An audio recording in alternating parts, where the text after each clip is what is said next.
అందరికీ నమస్కారం అండి. ఈరోజు కర్రా నాగలక్ష్మి గారు రచించిన మిషన్ సక్సెస్ అనే కథను గురించి విందామా? వెళ్ళిన పని ఏమైంది, కాయ పండ? ఫోనులో వినిపిస్తున్న భర్త ప్రశ్నకు ఏం సమాధానం చెప్పాలో తెలియక మౌనం వహించింది సుజాత. నువ్వు నీళ్ళు నములుతూ కూర్చుంటే ఇక్కడ నాకు ఫోను బిల్లు వాచిపోతుంది. అసలు అక్కడికి ఎందుకు వెళ్ళావో గుర్తుందా? తొందరగా ఏదో ఒకటి తేల్చి కొంపచేరు. చెయ్యి కాల్చుకోలేక చస్తున్నాను. కోపంతో మండిపడుతున్న భర్తకి ఏం చెప్పాలో అర్థం కాలేదు. ఇంకా జాప్యం చేస్తే ఇంకెన్ని మంగళహారతులు వినాల్సి వస్తుందో అనే భయంతో ఇద్దరు చాలా బిజీగా ఉంటున్నారు. మాట్లాడడమే కుదరలేదు. మెల్లగా అంది, మీనమేషాలు లెక్క పెట్టకు. రాత్రికి ఇద్దరు కొంపచేరగానే ఆమె తుమ్మి తేల్చేసిరా. శుభంగాడు స్కూల్కి వెళ్తున్నాడా? నువ్వైనా వాడితో తెలుగులో మాట్లాడు, అక్షరాలు దిద్దించు. ఇవాళే వాళ్ళతో మాట్లాడు. ఓకే, ఇక ఉంటాను. ఫోన్ డిస్కనెక్ట్ చేసిన శబ్దానికి ఉలిక్కిపడి ఈ లోకంలోకి వచ్చింది సుజాత. ఏమిటో ఈ కాలం పిల్లలు పెద్ద పెద్ద చదువులు చదివి పెద్ద పెద్ద పదవుల్లో రాణిస్తున్నారు, కానీ జీవితంలో ఓడిపోతున్నారు. కారణాలు వెతికితే ఏమీ కనిపించడం లేదు. పైగా వారి దగ్గర చూపే ఓర్పు జీవిత భాగస్వామి దగ్గర చూపలేకపోవడం, తాను పట్టిన కుందేలుకి మూడే కాళ్ళు అన్నట్టు ప్రవర్తించడం చూస్తే వీళ్ళకి ఇంకా మెచ్యూరిటీ రాలేదనిపిస్తుంది. అసలు వీళ్ళకి ఎప్పటికైనా మెచ్యూరిటీ వస్తుందా? ఇంట్లో వాళ్ళ మాట వినాలని కానీ అర్థం చేసుకోవాలని కానీ తెలీదా? 30 ఏళ్ల మురిపమైన ఉద్యోగానికి ఇచ్చే ప్రాధాన్యత చేయి జారితే పొందలేని జీవితానికి ఇవ్వడం లేదు. ఎందుచేతనో ఆలోచనలలో 6 నెలల వెనక్కి వెళ్ళింది సుజాత. కొడుకు దగ్గర నుంచి వచ్చిన వాట్సాప్ కాల్ కాళ్ల కింద చోళ్లు పోసింది. ఒంట్లో నెత్తురు ఆవిరైన భావన. నోట్లోంచి మాట రాలేదు. స్పీకర్లోంచి కొడుకు మాటలు విన్న భర్తది అదే పరిస్థితి. ఇదేమిట్రా ఈ నిర్ణయం? ఇద్దరూ ప్రేమించే పెళ్లి చేసుకున్నారు కదా, మరిప్పుడు ఇదేంటిలా? తడబడుతూ ప్రశ్నించింది సుజాత. కొడుకు దగ్గర నుంచి సమాధానం రాకపోయేసరికి, అది కాదురా, ఇదేం బొమ్మల పెళ్లి కాదుగా. కావాలనుకున్నప్పుడు బొమ్మలకు దండలు వేసి, అక్కర్లేదనుకుంటే బొమ్మలను తీసుకెళ్ళిపోవడానికి పెళ్ళి 3 బతుకులు ముడిపడి ఉన్న జీవితం అంది సుజాత. మాకు ఈ డైలాగులు తెలుసు, మేము సినిమాలు చూస్తాం, మాకు చెప్పలేదేం అని అనకుండా ఉండేందుకు ముందుగా మీకు చెప్పాం అంతే. కొడుకు గొంతులో చిన్నప్పటి మొండితనం వినిపించింది సుజాతకి. ఓహో, మాకు తెలియజేస్తున్నామన్నమాట. సరే మరి, శుభంగాడి గురించి ఏం ఆలోచించారు? మీ అత్తవారికి ఈ విషయం తెలుసా? ఆలోచించడానికేముంది, వర్ష ఇష్టం. తనకెలా కావాలంటే అలా చేసుకొని తన వాళ్ళకి తను చెప్పుకుంటుంది. ఇదే ప్రపంచంలో 10వ వింత కాదు. అందరూ చేస్తున్నదే మేము చేస్తున్నాం. Okay by. ఎంత సులువుగా చెప్పాడో. ఆ పాటి సమన్వయం ఇద్దరిలో ఏ ఒక్కరికైనా ఉన్నా ఇప్పుడు ఈ పరిస్థితి ఎందుకు వస్తుంది? ఈ కాలం పిల్లలకి అంతా తొందరే.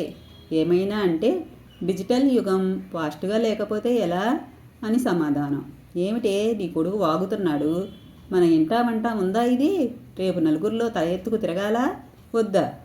లవ్వు గివ్వు అని తమిళ పిల్లను తెచ్చి నెత్తిన పెట్టాడు. వద్దురా మనకి ఇలాంటివి అని చెప్పడం పోయి, కాలం మారిందండి, పెళ్ళిళ్ళు వాళ్ళ ఇష్ట ప్రకారమే జరగాలి అని తందానా పాడావు. ఇప్పుడు విడాకులు అంటున్నాడు. వెళ్ళి తాళం వెయ్యి అని కోపంతో ఊగిపోతున్న భర్తని సముదాయించలేక మౌనం వహించింది సుజాత.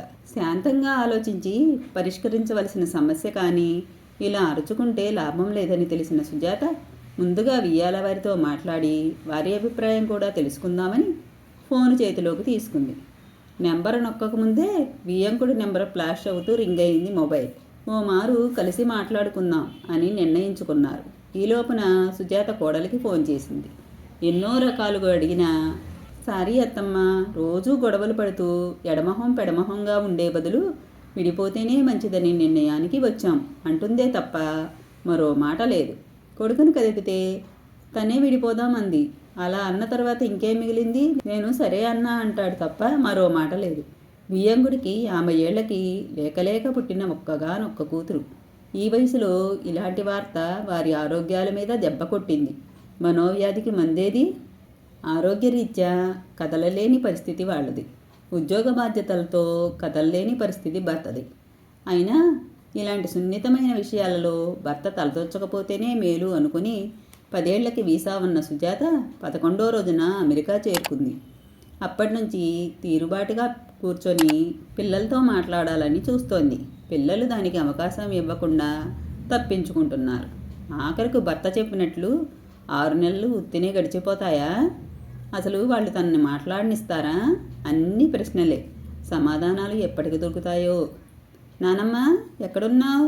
నిన్న నువ్వు నేర్పిన మృత్యుంజయ మహామంత్రం నాకు వచ్చేసిందిగా, విను. ప్రాంప్టింగ్ లేకుండా చెప్తే 5 క్రెడిట్స్ వస్తాయిగా. స్కూల్ యూనిఫామ్లో పరిగెత్తుకు వచ్చాడు శుభం. ఉండు, నాన్నకి హగ్గు కిస్ ఇచ్చేసి వస్తా అంటూ తండ్రి గది వైపు పరిగెత్తా. వాడికి ఇంగ్లీష్ తప్ప మరే భాష రాదు. అందుకే వాడితో అందరూ ఇంగ్లీష్లోనే మాట్లాడాలి. అమ్మా నాన్నల ముద్దు మిరిపాలతో పెరిగినవాడు వీక్ డేస్లో అమ్మ దగ్గర, వీకెండ్స్లో నాన్న దగ్గర ఉండాలని తెలిస్తే ఏమవుతాడు? వాడి భవిష్యత్తు ఏంటి? తల్లిదండ్రుల ప్రేమకు దూరమైన పిల్లల్లా వాడు సంఘ విద్రోహిగా మారతాడా? తలుచుకుంటేనే దడబుట్టించే ప్రశ్నలు కలవరపరచసాగాయి. ఆలోచనలకు స్వస్తి చెప్పి వాడి ఆటపాటల్లో మునిగిపోయింది సుజాత.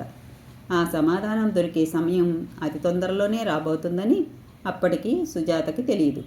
నానమ్మ అంటూ కాళ్లకు చుట్టుకుని వెక్కి వెక్కి రాగాలు పెడుతున్న మనవడని ఎలా సముదాయించాలో తెలియలేదు సుజాతకి. ఏమైందమ్మా? స్కూల్లో దెబ్బ తగిలిందా? చూపించు, మంత్రం వేసేస్తా, నొప్పి ఉండదు. నోనో, నాకేం కాలే. మరి ఎందుకు ఏడుస్తున్నావు? నీకు తెలుసుగా, నువ్వేడిస్తే నాకు ఏడుపు వస్తుందని.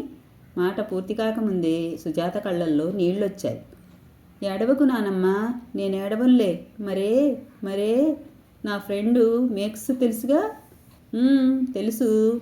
వాళ్ళ మమ్మీ డాడీ డైవర్స్ తీసుకున్నారు కదా. వీక్ డేస్లో మమ్మీ దగ్గర, వీకెండ్స్లో డాడీ దగ్గర ఉండేవాడు.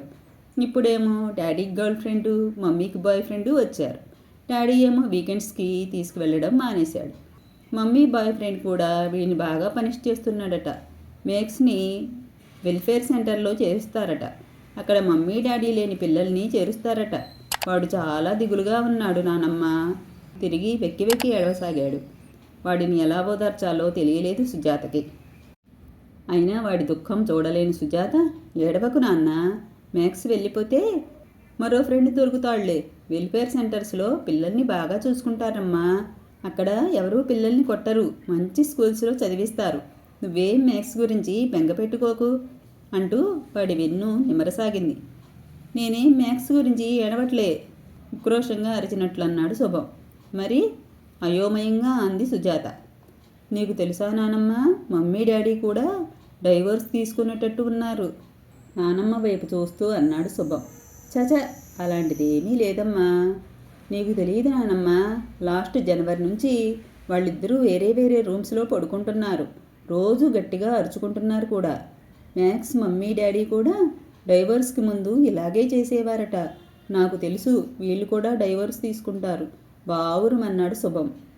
మనవడిని నిద్రపుచ్చుతున్న సుజాతలో ఎన్నో ఆలోచనలు. పసివాడు ఎంత వేదన పడుతున్నాడు. పిల్లాడి బాధ చూస్తూ కూడా తల్లిగా తన కొడుక్కి మంచి చెడు చెప్పకపోతే తన పెద్దతనం ఎందుకు? దొంగలు తోలడానికా? అవును, చెప్పాలి. విని ఆచరిస్తే మంచిదే, లేకపోతే వాళ్ళ కర్మ. నిద్రలో కూడా వెక్కుళ్ళు పెడుతున్న శుభానికి దుప్పటి సరిచేసి హాల్లోకి వచ్చింది. నిశ్శబ్దంగా డిన్నర్ చేస్తున్న కొడుకుని కోడల్ని చూస్తూ, నేను మీతో మాట్లాడాలనుకుంటున్నాను అంది సుజాత. మాట్లాడడానికి ఏమీ లేదమ్మా అంటూ కొడుకుని ఆపి, అదే మీ చదువుకున్న వాళ్ళతో ఉన్న సమస్య అంది. మాట్లాడాలనుకుంటే మాట్లాడు, కానీ ఫలితం ఉండదు. మనం చేసే ప్రతి పనిలోనూ లాభం ఉండాలనుకుంటే జీవితం వ్యాపారం అవుతుంది. సినిమా డైలాగ్స్ చెప్తున్నావా అమ్మా? సినిమాలు జీవితాల్లోంచే వస్తాయిరా. ఇన్నేళ్ల మీ ప్రేమ, 10 ఏళ్ల మీ వైవాహిక జీవితం ఇలా ఎందుకైంది నాన్న? ఒక్కసారి ఒకరినొకరు నిందించుకోకుండా ఆలోచించుకోండి. మీరు ఆనందంగా గడిపిన సమయాలు అస్సలు లేవా? ఇద్దరూ ఇలా పిల్లి కుక్కల్లా పోట్లాడుకోవడానికి కారణాలు ఏమిటి? ఒకరి మీద ఒకరికి ఇష్టం పోయిందా, లేక మరెవరి ఆకర్షణలోనైనా పడ్డారా? సుజాత ప్రశ్న పూర్తి కాకుండానే ఇద్దరూ ఒకేసారి అదేం కాదు అని జవాబిచ్చారు. మరి? నీకు తెలుసు కదా, నేను వారంలో 5 రోజులు ట్రావెల్ చేయాలి. ఇంటికి వచ్చేసరికి భోజనం ఉండదు, బట్టలు వాష్ అయి ఉండవు, ఇల్లు పరమ బీభత్సంగా ఉంటుంది. ఎన్నిసార్లు చెప్పినా నీ కోడలు తీరంతే. రాను రాను నువ్వే చేసుకోవచ్చు కదా నన్ను అనకపోతే అంటుంది. 4 గంటలు ఫ్లైట్లో ప్రయాణం చేసి ఒళ్ళు అలసిపోయి వస్తే సరైన తిండి కూడా లేకపోతే ఇక నాకు పెళ్ళెందుకు? నా లైఫ్కి బ్యాచిలర్ లైఫ్కి తేడా ఏమిటి? రోజు నీ నస భరించలేను, వేరే మార్గం చూడు అంది. వేరే మార్గం అంటే విడిపోవడమా అన్నాను. రోజు తిట్టుకుంటూ కలిసి ఉండే బదులు విడిపోవడమే మేలు అంది. సరే అని విడాకులకు ఏర్పాట్లు చేస్తున్నా అన్న కొడుకు మాటల్లో మొత్తం సమస్య అర్థమైంది సుజాతకి. సరే, ఈ వైపు సమస్యను కూడా చెప్పమ్మా. నీకు తెలుసా, మీ అమ్మా నాన్న మీ తొందరపాటు నిర్ణయానికి ఎంత బాధపడుతున్నారో కోడలితో అంది సుజాత. ఆయన వైపు నుంచి ఆయన చెప్పారు కదా అత్తమ్మ. ఇక నా వైపు నుంచి అంటే నాది వర్క్ ఫ్రమ్ హోమ్. వంటమాట దేవుడెరుగు, మంచినీళ్లు తాగడానికి కూడా సమయం ఉండదు. మీరు చూస్తూనే ఉన్నారు కదా. ఏ పాటి సమయం చిక్కినా శుభంగాడి ఫుడ్ ప్రిపేర్ చేయడం, వాడి బట్టలు వాష్ చేయడంతోనే సరిపోతుంది. మరి వరుణ్ బట్టలు నావి వెనకబడతాయి. శుభం స్కూల్ 40 మైళ్ళ దూరం, రోజు వాడిని దింపాలి తేవాలి. అంటే సుమారు 40-80 మైళ్ళ ప్రయాణం. అదీ కాక వాడిని స్విమ్మింగ్కి, సాకర్ క్లాసులకి తీసుకువెళ్ళాలి. వీకెండ్స్లో చిన్మయ మిషన్ క్లాసెస్కి తీసుకువెళ్ళాలి. నాది శరీరమే, నాకు రెస్ట్ కావాలి. నీ బట్టలైనా మిషన్లో వేసుకోవచ్చుగా అంటే నాకు టైం లేదు అంటాడు వరుణ్.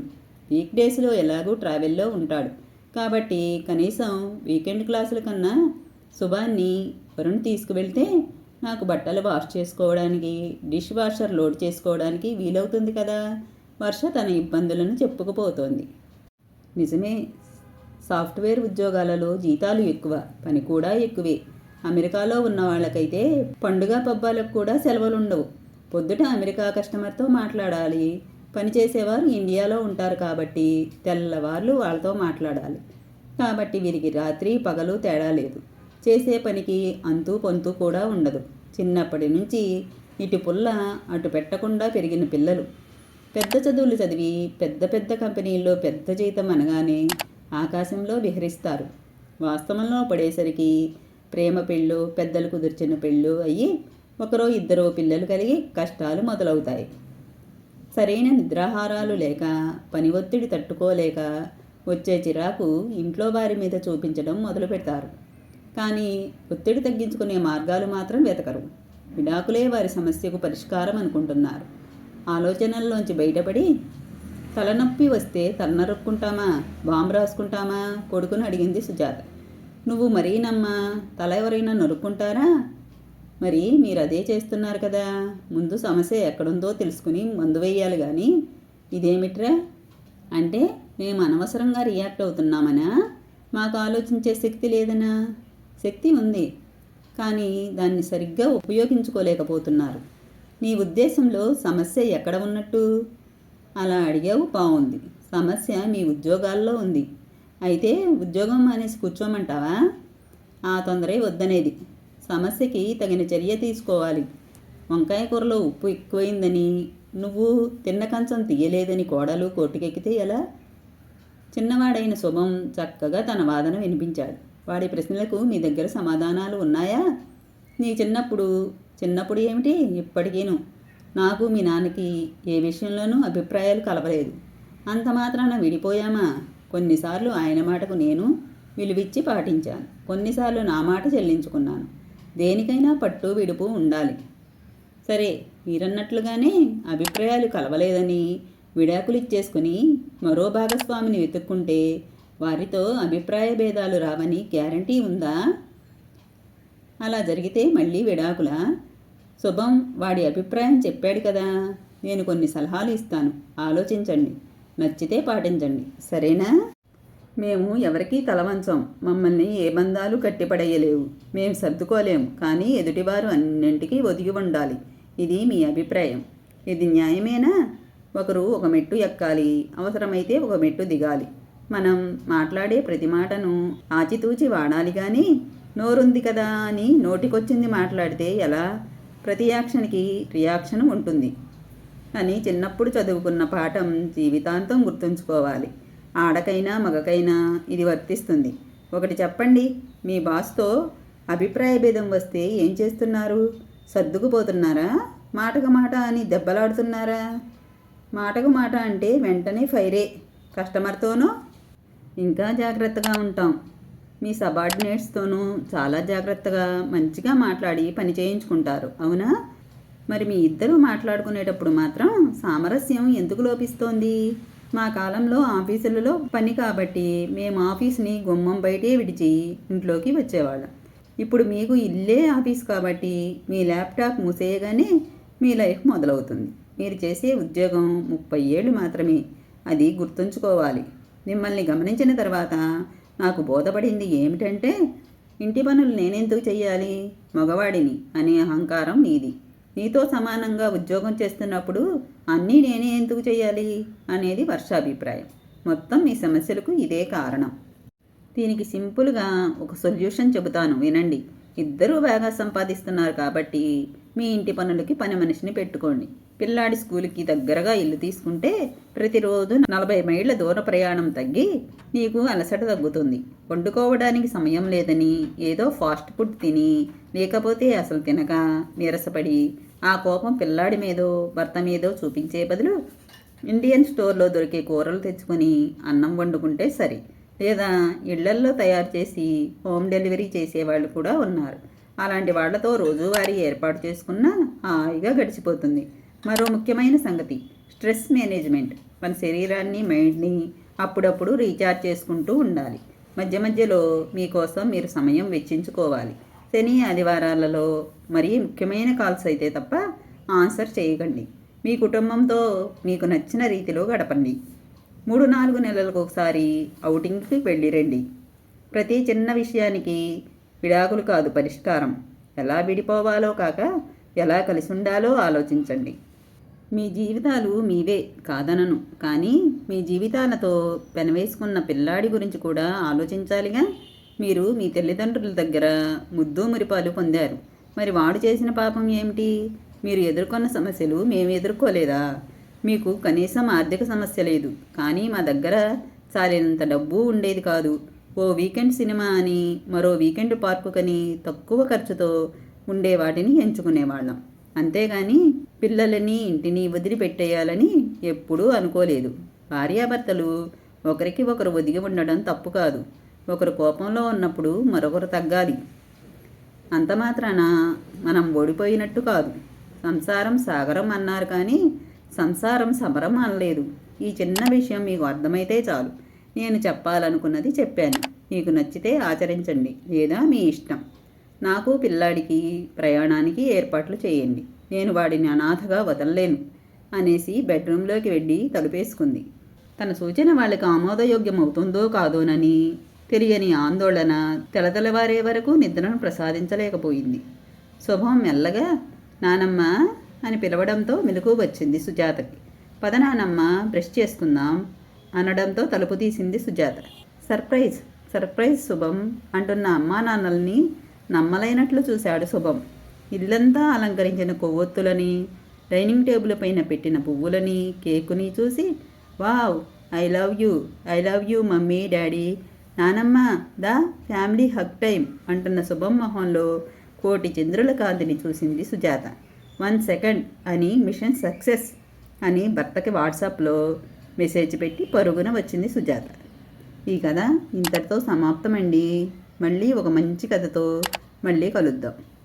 నా కథలు కానీ మీకు నచ్చినట్లయితే మా ఛానల్ను తప్పకుండా సబ్స్క్రైబ్ చేసుకోండి.